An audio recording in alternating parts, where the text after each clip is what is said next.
Hi, Trinity family. Good morning. I'm Cerena. Just want to give you encouragement today and some guideline as we go about our very first day of prayer and fasting for the new year of 2021.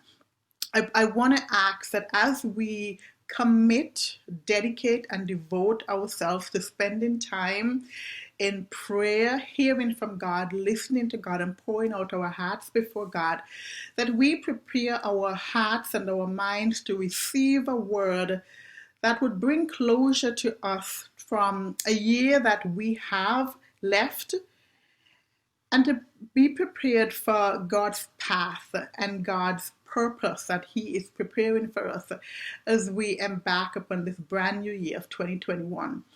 Our prayer focus would be that God's hand, God's guidance, God's grace, God's mercy, God's continued favor would be upon us and our families, our church, and the world that we live in. We are living in difficult times.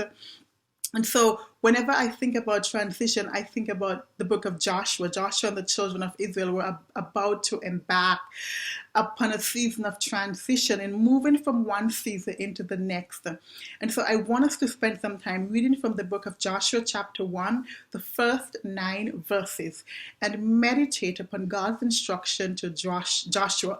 Do not be afraid, be strong, be courageous, meditate on God's word, follow through, be obedient.